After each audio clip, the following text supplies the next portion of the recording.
I want to switch now to another big story that we're following. The explosion and that fire at Smitty Supply in Roseland has now sparked 5 separate lawsuits. That is from nearby residents. Yeah, investigative reporter Mike Pearlstein's been following the litigation for us. He's joining us now in the studio with the latest on this. We expected this, but now we're starting to get some details. Yeah, we are getting those details. And yesterday we were able to report that 3 lawsuits had been filed against Smitty Supply.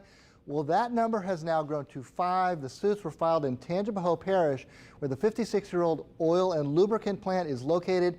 And now, finally, we were able to review the petitions.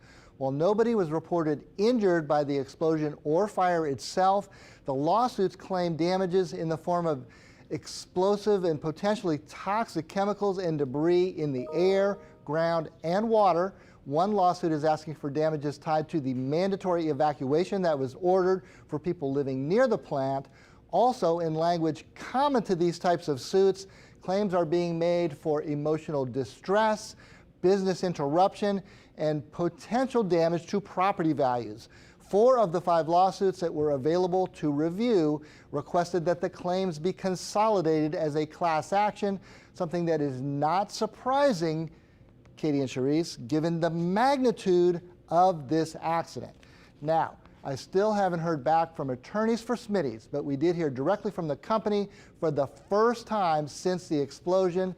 Smitty's statement begins with, quote, "These last few days have created a great deal of upheaval for our entire community and our company. We are sorry for the uncertainty our neighbors, employees, and friends have experienced." The emailed statement goes on to say, quote, "Smitty's service is cooperating with the U.S. Environmental Protection Agency as they take over and respond to the needed cleanup." All right.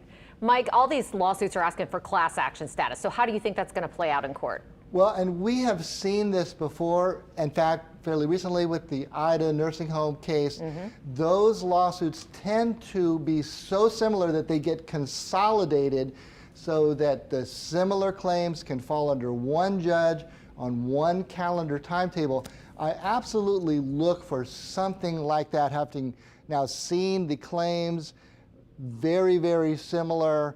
In fact, a couple of the lawsuits specifically asked for consolidation. So that's probably the next step we're going to see as these suits get filed. And mind you, the suits started yesterday, a couple more today. I would imagine that this is not the last of the lawsuits we're going to see filed. Nope, especially as we hear more from the EPA, as we hear more from DEQ and all of those agencies about the environmental and health impacts of this. Exactly. So thank you so much, Mike. We appreciate that.